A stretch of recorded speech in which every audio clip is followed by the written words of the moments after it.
네, 안녕하세요, 여러분.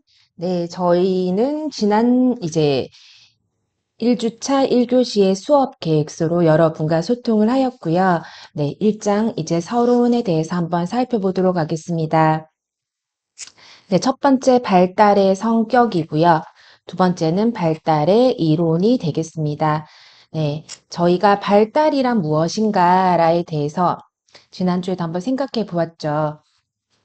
네, 첫 번째 발달의 정의와 개념입니다. 발달의 정의입니다. 일생을 통해서 시간이 지남에 따라 일어나는 유기체의 체계적인 변화와 안정입니다. 네, 저희가 시간이 지나고 세월이 흐르면서 태어난 한 생명은 아기에서 어린이로, 청년에서 중년으로, 노인으로 변해갑니다. 이렇게 유기체가 시간이 지남에 따라 변해가는 것을 발달이라고 합니다. 네, 하지만 저희가 이제 시간이 지나도 변하지 않는 것도 있겠죠. 피부와 눈동자 색깔 이런 것들은 일생 동안 거의 변하지 않습니다. 세 살 버른 여든까지 간다라는 속담이 있듯이 성격의 주요 부분도 특별한 계기나 노력이 없이는 한 일생 동안 변하기가 어렵습니다. 이러한 유기체의 불변성 혹은 안정성 또한 발달의 속성에 포함이 됩니다. 발달은 생명체가 만들어지는 순간, 즉 수정에서 시작해서 그 생명체가 사라지는 죽음에서 끝이 납니다. 따라서 발달의 정의는 수정부터 죽음까지 일생을 통해 시간이 지남에 따라 일어나는 유기체의 체계적인 변화와 안정의 과정입니다. 네, 한번 체크해 볼게요. 체계적인 변화다. 체계적인 변화. 그리고 발달의 성격을 보시면 발달의 변화는 일련의 순서와 양식에 따라서 또 체계적으로 변한다. 발달의 변화는 이제 일련의 순서와 양식으로 체계적으로 진행됩니다. 그러므로 이제 일시적인 상황에 따라서 변화나 지속적이 없는 과도기적 변화와는 달리 발달의 변화라 할 수가 없습니다. 발달은 일생을 통해서 이제 저희가 태어나서 죽을 때까지 계속 지속적으로 일어나기 때문에 발달의 전기에는 언제나 성장이나 증가의 방향으로 변화하고 후기에는 쇠퇴하고 감소하는 방향으로만 변화가 일어나는 것은 아닙니다. 예를 들어서 이제 우리가 뇌신경세포는 출생으로부터 꾸준히 선택적으로 계속해서 감소합니다. 그러나 지능은 중년기 이후에도 경험과 관련된 부분은 증가합니다. 이렇듯 성장과 감소의 변화는 발달의 모든 단계에서 함께 일어난다고 할 수가 있겠습니다. 네, 그래서 발달은 일생을 통해 시간이 지남에 따라 일어나는 유기체의 체계적인 변화와 안정.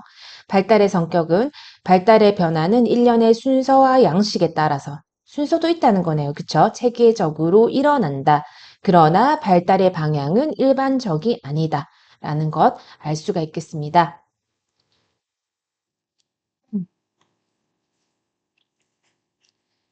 네, 계속해서 보겠습니다. 발달의 영역과 단계입니다. 발달의 영역에는 이제 저희가 발달의 세 영역으로 시체 발달, 인지 발달, 심리 사회적 발달이라고 되어 있습니다. 네, 신체 발달은 신체의 크기, 구조, 모양, 그리고 운동 기능과 같은 특성의 변화를 말합니다. 그래서 신체 발달은 일정한 방향으로 진행이 되는데 머리에서 발끝으로 진행되는 두미 방향과 신체 중심에서 말초로 진행되는 근원 방향, 그리고 전체적인 기능에서 세분화된 기능으로 진행되는 전체 세분화 방향이 발달이 일어납니다. 태내 발달에서 이제 뇌와 척수의 발달이 가장 먼저 이루어지고 몸통과 팔, 다리, 손과 발의 순서로 발달이 완성되는 것은 두미의 근원, 방향 원리의 예라고 할 수 있고 운동 기능의 발달이 몸통과 팔을 움직이는 운동에서 점차 손목 그리고 손가락이 움직이는 운동으로 진행되고 손 전체로 물건을 잡다가 점차 손가락으로 물건 이렇게 집을 수가 있죠. 이런 거는 근원 방향과 세분화 방향의 원리가 적용된 예로 이제 우리가 알 수가 있습니다. 그래서 이제는 신체 발달은 두미 방향, 근원 방향, 전체 세분화 방향으로 발달이 일어납니다. 두 번째는 이제 인지 발달입니다. 인지 발달은 제가 수업 계획서에서도 말씀드렸듯이 네, 저희가 주의, 기억, 학업적 지식, 일상 지식, 문제 해결 능력, 상상력, 창의력 이런 것들. 네, 정신 능력의 변화이며 이제 성격과 정서, 사회적 관계 능력의 변화는 심리 사회적 발달 영역에 속합니다. 이렇듯 이제 우리가 특정 영역이 발달이 어떤 시기에 어떻게 이루어지는가 밝히는 것은 발달 연구의 핵심이라고 할 수 있습니다. 일반적으로 이제 전생에는 비교적 넓은 범위의 나이 단계로 구분되는데 수정에서 출생까지 태내기, 그리고 영아기, 유아기, 아동기, 청소년기, 성인 전기, 성인 중기, 노년기로 구분할 수가 있습니다. 그러나 어떨 때 또 보면 어떤 시기는 그 시작과 끝이 애매해서 분명하지가 않습니다. 예를 들어 신생아기는 이제 우리가 출생에서 시작하고 유아기는 초등학교를 입학하면서 이제 끝이 나죠. 그러나 성적 성숙의 시기인 사춘기에서 시작해서 성인기의 진입으로 끝나는 청소년기의 끝은 문화의 시대, 그리고 개인의 차이에 따라서 달라집니다. 생물학적 성숙이 기준이 되는 초기 발달 단계보다 환경적인 변인들의 영향이 더 크게 작용하는 후기 발달 단계일수록 나이 단계의 구분은 더욱 어려워지겠죠. 그래서 이제 요즘에는 또 평균 수명도 늘다 보니 노년기에 관한 개념과 단계 설정의 변화가 필요하다는 주장도 많이 일어나고 있습니다. 네, 저희 이제 또 살펴보도록 하겠습니다. 아까 분명 제가 말씀드린 수정해서 태내기, 출생, 영아기, 유아기, 아동기, 사춘기, 청소년기, 성인 전기, 성인 중기, 노년기, 그리고 죽음. 이런 방향으로 저희는 전생의 발달 단계를 알 수가 있겠습니다. 네, 요거 좀 내려볼까요? 네. 이 발달 단계 중요하다고 생각해 주시면 됩니다. 네, 영유아기 발달 특징에서 영아기, 그리고 우리가 유아기입니다. 잠깐 비교해보고 넘어가도록 하겠습니다. 신체 발달에서는 뒤집기, 앉기, 기기, 서기, 걷기 등의 운동 기술과 뻗치기, 쥐기, 조작하기, 물건 놓기 등의 능력이 향상되고요. 영아기 말에는 초보적인 혼자 먹기가 가능합니다. 유아기에는 이와 이제 상응되는 더 향상된 능력이 있겠죠. 달리기, 뜀뛰기, 공 던지기, 블록 쌓기, 가위질과 같은 운동 기능이 증가하고요. 밥 먹기, 옷 입기, 씻기와 같은 자기 관리 능력도 증가합니다. 이제 인지 발달입니다. 생후 1개월이면 얼굴 구별이 가능하고 울기, 얼굴 표정과 몸짓, 옹알이, 한 단어 문장에서 여러 단어 문장을 통한 의사소통이 급속히 성장합니다. 이제 유아기에는 또래와 함께 상상놀이를 할 수 있고 단순한 형태를 그릴 수가 있습니다. 그리고 친숙한 이야기나 사건들을 자세하게 말할 수 있습니다. 네, 심리사회 발달입니다. 애정과 반응을 보이는 이제 양육자와 친밀한 유대를 형성합니다. 원하는 것, 필요한 것, 새 말을 사용하여 이름을 부릅니다. 성별과 민족성의 이제 유아기에는 특징을 이해할 수 있고 즉각적인 만족을 연기할 수 있고 장난감을 나누고 차례를 기다립니다. 그리고 고통받는 사람들에 대한 연민을 표현할 수 있는 시기가 이제 유아기입니다. 조금씩 다르죠? 네, 그쵸? 네, 이제 발달과 관련된 문제들에 대해서 한번 살펴보겠습니다. 이제 발달의 변화를 연구하는 여러 학자들에게도 아직까지 이제 계속 이제 논쟁의 대상이 되는 문제들이 있습니다. 한 세 가지 정도로 이제 안내 드릴 수가 있는데요. 그 중에서 천성과 양육이 먼저 첫 번째라고 할 수가 있겠습니다. 네, 발달과 관련돼서 가장 오래되고 많이 듣게 되는 질문 중에 하나가 발달은 그쵸, 유전이냐, 환경이냐, 환경의 결과냐 이런 것들입니다. 천성은 그쵸, 부모로부터 물려받은 특성과 경향성 어떻게 보면은 저희가 유전이라고 많이 말을 하는 거죠. 이거 엄마랑 똑같네. 이거 아빠랑 똑같네. 난 유전이네. 이런 것들 진짜 우리가 많이 평상시에서도 일상생활에서도 많이 말하고 있는 것들입니다. 천성은 이제 우리가 발달에 영향을 주는 부모로부터 물려받은 특성과 경향성을 말합니다. 천성은 보편적인 특성과 개인차에 모두 관련이 있는데요. 아이가 걷고 말하는 것을 배우고 사춘기의 초경과 갱년기의 폐경처럼 대부분 모든 사람들에게 나타나는 유전과 머리카락과 눈동자의 색깔, 피부 색과 같이 사람들마다 다양하게 나타나는 유전이 있습니다. 또한 천성은 성염색체처럼 처음부터 영향력을 발휘하는 유전이 있는가 하면 성숙에 따라서 발달의 전 과정에서 걸쳐서 점차적으로 나타나는 유전도 있습니다. 또 예를 하나 들어보자면 사춘기에서는 이제 뇌하수체에서 성선을 자극하는 호르몬을 배출해서 성적 성숙의 과정이 일어나면서 이제 시작이 됩니다. 유전은 발달에 강한 영향을 주지만 그 영향력은 아이들의 발달 수준, 건강, 노출된 환경적 조건에 의해서 제약을 받을 때도 있겠죠. 그래서 심한 다이어트나 지나친 운동은 사춘기를 지연시키게 되고 또 과잉 영양으로 오는 비만은 사춘기가 너무 빨리 오게 하는 유전적으로 사춘기가 늦게 오지만 이러한 환경적인 영향으로 빨리 오게 하는 이제 성조숙증을 일으킬 수도 있습니다. 네, 지금까지 유전에 대해서 한번 살펴보았고요. 이제는 발달에 영향을 주는 환경적인 조건들입니다.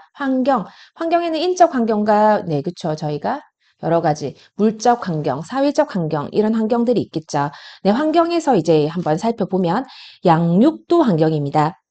양육은 발달에 영향을 주는 네, 환경적인 조건들입니다. 임산부가 섭취한 약물이 이제 태아에게 미치는 영향과 같은 생물학적 영향과 부모의 훈육과 같은 사회적인 영향이 있으며 사회 경제적인 조건처럼 더 큰 사회적 수준의 영향도 있습니다. 그러나 아무리 좋은 환경이라고 하더라도 모든 결함 가능 유전자를 전부 다 제압할 수 없는 것처럼 양육의 영향은 결정적인 제한이 있다는 거죠. 제한. 그렇죠? 그리고 종래에는 많은 이론가들이 이제 천성과 양육을 분리된 라이벌이라고 했었어요. 그래서 생물학적 요인이 성장에 절대적인 영향을 준다고 주장하는 이제 많은 연구들이 발표가 되었지만 또 다른 학자들은 아니야, 환경이야. 환경이 조건이 이제 아이들을 만든다고 확신하였습니다. 그러나 인간의 행동이나 특질이 오로지 유전이나 환경의 영향을 받는 경우는 거의 없습니다. 그래서 요즘의 발달 이론가들은 근래에 와서는 아이들의 발달에 천성과 양육이 역동적으로 맞물려 있음을 인정한다. 네, 그쵸. 역동적으로. 제가 잘 적을 수 있을까요? 그쵸. 역동적으로 맞물려 있다는 거죠. 그쵸. 하나하나도 간과할 수 없다는 겁니다.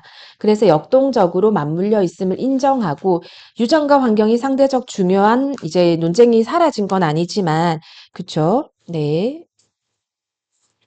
서로 어떻게 상호작용하는가를 설명하는 데에서는 이제 좀 더 관심을 가져야 될 것입니다. 네, 그래서 저는 이제 저 또한 이제 우리가 겉모습은 이제 유전적인 영향이 많겠지만 성격은 환경적인 영향, 부모의 양육이나 그리고 다른 기타 생물학적 환경 이런 것들에 대해서도 많은 영향을 받아서 이제 이러한 부분들이 저희가 첫 시간에 뭐 발달은 유전이냐, 환경이냐, 뭐 이런 것들에 대한 논의를 되게 많이 합니다. 근데 저는 이제 환경도 중요하지만 유전은 간과할 수 없다라고 생각을 하고요. 저희도 또한 이제 이렇게 계속 지속적으로 공부를 하는 이유는 더 좋은 이제 저희의 시너지 효과가 그쵸 경험으로 인한 지능이 축적되는 지식이 축적되는 그러한 부분들이 있기 때문에 이제 그렇게 되는 거겠죠. 한번 잘 생각해 볼 문제입니다. 네, 발달과 관련된 문제들 두 번째입니다. 연속적인 변화와 불연속적인 변화를 한번 살펴보겠습니다. 발달과 관련된 주요 논점 중에 하나가 발달이 연속적인 형태로 진전되는지 혹은 불연속적인 형태로 진전되는지에 대한 것입니다. 연속적 변화의 관점에서는 발달을 지속적이고 점진적인 계열, 그쵸. 계속해서 일어나는 양적 변화의 과정으로 봤고요. 우리가 불연속적인 변화는 질적 변화로 이제 빗대어서 이야기할 수가 있겠습니다. 예를 들어서 우리가 키의 성장은 점차로 일어나고 있는 같은 방식으로 진행이 되기 때문에 키가 작다, 키가 크다라고 표현이 됩니다. 그럼 이처럼 연속적인 변화는 종류가 아니라 정도의 변화를 의미합니다. 반면에 불연속적의 변화의 관점에서는 발달을 구별되는 단계, 일어나는 질적 변화의 과정으로 보았습니다. 이전 단계의 행동과는 질적으로 다른 행동이 만들어지는 네, 이제 방식으로 일련의 단계가 순차적으로 나타나는 것을 발달이라고 합니다. 예를 들어서 피아제 인지 발달 이론에서는 영유아기와 유아기의 사고는 확실하게 다르다. 생각하는 능력이 다르다. 네, 사고는 질적으로 다르다라고 합니다. 이는 생각하는 능력이 많다, 적다가 아니고 생각하는 능력이 다르다라고 표현됩니다. 이것은 불연속적인 변화로서 단계의 경험은 몇 가지 특성을 지닙니다. 첫째, 이전 발달 단계에서 이제 그 다음 단계에서는 질적으로 다르다는 건데요. 뭐, 각 발달 단계에서는 모든 변화를 통합하는 지배적인 주제가 있다라는 것들, 네, 그런 것들이 이제 불연속적인 변화로 이제 분류되는 것들입니다. 네, 그래프를 한번 살펴보겠습니다. 네, 연속적인 변화와 불연속적 변화입니다. 연속적인 변화는 스폰지, 발달의 연속성을 나타내고 있고요. 마른 스폰지는 물을 머금을수록 그 크기가 점점 커집니다. 그러나 형태는 변하지 않습니다. 이거는 연속적인 변화라고 할 수가 있겠고요. 이제 꽃은 발달의 불연속성을 이제 말할 수 있겠습니다. 꽃은 자라면서 씨앗과 잎이 이제 잎과 꽃으로 그 형태가 변합니다. 그래서 꽃은 발달의 불연속성입니다. 모양이 변하죠. 그쵸? 씨앗이 이제 우리가 잎과 꽃으로 변해서 형태 자체가 변하기 때문에 다르게 변하는 거죠. 그래서 이것은 불연속적 변화라고 할 수가 있겠습니다. 발달의 연속성과 불연속성을 볼 때 우리는 인간은 불연속성과 연속성을 다 가지고 있습니다. 그래서 이 그래프의 노란색은 이제 저희가 불연속성을 나타내고요. 꽃은 연속성을 나타내고 있습니다. 우리가 연속적 혹은 불연속적의 변화에 따라서 양자택일이기보다는 관점에 따라서 다르게 설명을 해야 된다고 보기 때문에 단기간의 발달 변화는 연속적이지만 장기간의 발달 변화는 질적으로 다른 단계로 분류할 수가 있습니다. 우리가 이제 멀리서 보면 아동의 사고가 이제 단계적으로 점진적으로 변화하는 것처럼 보이지만 가까이에서 보면 같은 변화라도 종종 점진적이고 연속적인 변화라도 보이기 때문입니다. 그래서 이거는 연속성이야, 이거는 불연속성이야라고 이렇게 그냥 구분 짓지 않고 불연속적이더라도 연속성을 나타낼 수도 있고 연속적이더라도 불연속적인 이제 형태를 띌 수가 있기 때문에 그 부분을 한번 생각해 보시면 좋겠습니다. 네, 결정적 시기와 민감한 시기에 대한 내용입니다.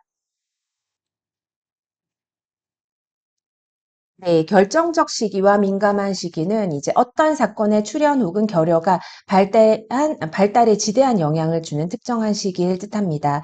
오스트리아의 생태학자인 이제 우리 로렌츠가 갑부한 새끼 오리들이 본능적으로 처음 보이는 이제 물체를 어미로 알고 따라다닌다는 것을 알게 된 거예요. 이 현상을 각인이라고 하였는데 짧은 결정적 기간 동안에 특정 정보를 획득하려고 하는 유기체의 신경계의 준비도라고 하였습니다. 이 연구는 이제 발달의 결정적인 시기를 설명하는 좋은 예죠. 그리고 인간을 대상으로 한 것도 있죠. 늑대 소년 지니인데요. 지니는 언어 발달의 결정적 시기를 놓쳐서 이제 늑대의 소리를 내는 그런 아이죠. 다음번에 저희가 영상으로 한번 보겠습니다. 이렇듯 결정한 시기란 어떤 주어진 사건 혹은 그 사건의 결여가 발달에 지대한 영향을 주는 특정한 시기를 말합니다. 임신 초기에 예를 들어서 임산부가 복용한 어떤 약은 태아의 신체 기관과 사지 형성에 치명적인 해를 끼칠 수 있지만 출산 바로 전에 시기의 태아에게는 동일한 약의 복용이 역으로 태아의 뇌에 영향을 줄 수가 있습니다. 왜냐하면 이때에는 태아의 신경 연결망이 형성되는 시기이기 때문이죠. 그리고 마찬가지로 특정한 시기에 어떤 사건이나 자극의 결여도 발달에 심각한 영향을 끼칩니다. 출생 시에 뇌의 특정 영역은 선이나 모양, 깊이와 같은 시각적 형태를 위해서 일시적으로 남겨지는데 영아기에 적절한 자극이 이 뇌의 회로도를 보존합니다. 그러나 백내장을 가지고 출생한 아기가 몇 년 동안 치료를 받지 못하면 이 아이의 시각은 차단돼서 자극받지 못하게 되고 그 뇌의 영역은 다른 목적으로 재배치돼서 본래의 시각적 능력은 훼손되고 맙니다. 그래서 초기의 발달 연구에서는 이 결정적 시기에 이제 중요성이 크게 강조되었었죠. 그렇지만 이제 근래에 와서는 이제 아이들이 종래의 생각보다 더 유연하다라는 연구 결과도 많이 들었습니다. 예를 들어서 초기 사회 경험에서 어떤 부분의 결핍에서 오는 손상이 비교적 영구적이라는 주장은 이제 그 초기의 장애를 후기의 경험으로 극복할 수 있다라는 거겠죠. 그래서 많은 발달 이제 학자들이 결정적 시기보다는 민감한 시기의 개념을 선호하고 있고, 민감한 시기는 특정 종류의 경험에 특별히 민감한 발달의 시점입니다. 근데 이제 결정적 시기와 민감적 시기, 민감한 시기의 이제 차이점 같은 경우에는, 결정적 시기는 그 시기에 그것을 획득하지 못하면 아예 이제 없어져 버리고 손상되는 반면에, 민감한 시기는 그 시기 동안에 특정한 자극이 결여되더라도 그 결과는 회복할 수 없는 비가역적인 것이 아니라 그 이후에 어느 정도의 회복의 가능성이 있다. 그래서 민감한 시기가 발달에 있어서는 더 일반적이다. 왜? 초기의 결손을 회복할 수 있는 이제 두 번째의 기회가 있다는 점에서 다행이라고 할 수가 있습니다. 네, 그래서 발달과 관련된 문제들에서 결정적인 시기와 민감한 시기가 있다라는 것입니다. 요거는 이제 저희가 영유아 발달 연구의 역사적 배경으로서 한번 읽어보고 이제 넘어가도록 하겠습니다. 1번 고대와 중세 시대입니다. 고대는 플라톤의 국가 양육론과 아리스토텔레스의 가정 양육론이 있습니다. 플라톤은 국가에서 양육해야 된다 했고, 아리스토텔레스는 가정 양육이 주가 되어야 된다고 했던 거죠. 그리고 중세에는 전성설, 유아를 성인의 축소판으로 인식하였습니다. 두 번째, 르네상스와 종교개혁 시대입니다. 영유아에 대한 인식의 변화, 학교의 필요성이 강조되었고, 종교개혁의 영향으로 이제 이성교육, 도덕교육이 강조되었습니다. 네. 세 번째, 이제 근대 시대입니다. 계몽주의 사상, 인도적인 영유아의 관점이고요. 코메니우스는 영유아 교육의 중요성을 강조하였습니다. 영유아 교육이 그만큼 중요하다는 거죠. 그래서 어떤 말들을 했냐면, 가정교육은 어머니의 무릎에서 이루어져야 함을 강조하였고, 어머니의 역할의 중요성과 영유아 교육에 대한 관심을 불어일으켰죠. 그래서 그 뒤에 프레벨 유치원 교육에까지 영향을 끼쳤습니다. 네, 로크는 백지 상태를, 네, 그쵸. 이렇게 주구했고요. 19세기의 유아 전기로 과학적 연구의 시작되었습니다. 네, 현대 시대에서도 여러 학자들에 대해서 객관적 과학적 연구를 측정한 이제 도구를 사용했고, 발달의 단계가 유전과 환경의 상호작용이다. 아까처럼 발달은 이제 유전이다. 발달은 환경이다. 네, 어떤 게 중요하다가 아니고 상호작용을 주장하는, 그리고 이제 우리가 성숙 이론, 성장 이론, 성장 모형 이런 부분들에 대해서 많은 이제 토론이 있었습니다. 네, 저희가 앞에서와 같이 이제 발달의 이론에 대해서 이제 또 살펴보겠는데요. 발달의 이론 중에서 첫 번째 이제 정신분석적 관점, 그리고 두 번째는 이제 행동주의적 관점, 그리고 세 번째는 인지주의적 관점, 네 번째는 생물학적 관점, 이제 다섯 번째는 생태학적 관점이 있습니다. 이제 발달의 이론에 대해서 한번 살펴보자고 하면, 이제 발달학자들은 이제 어떻게 인간이 자라고 변화하는지에 대해서 추측하고 질문하고 그 답을 찾기 위해서 이제 연구를 합니다. 그리고 많은 연구자들에 의해서 반복되고 검증된 연구들은 이론으로 발전을 하고요. 발달을 연구하는 학자들은 다양한 관점에서 발달을 접하게 됩니다. 그래서 그 유형에 따라 정신분석학과 행동주의, 인지주의, 그리고 관점에 이제 세 주요 범주로 분류를 할 수가 있겠습니다. 그래서 저희는 이제 정신분석적 관점에서, 또 행동주의적 관점에서, 인지주의적 관점에서 이제 이 부분에 대해서는 이제 다음 시간에 1주차 3교시 수업에서 다루도록 하고요. 이번 시간에는 발달은 유전적이다. 아니야, 발달은 환경적이야. 그리고 발달은 연속적이다. 아니야, 발달은 불연속적이야. 네, 발달은 결정적인 시기가 있다. 발달은 민감한 시기가 있다. 어떤 부분들이 어떻게 다른지를 여러분들께서 인지하시면, 네, 첫 번째 주차에서 이제 우리가 발달에 대해서, 발달의 성격과 발달에 대해서 알 수 있다는 것을, 네, 저희가 한 번 더 짚어 나갈 수 있겠습니다.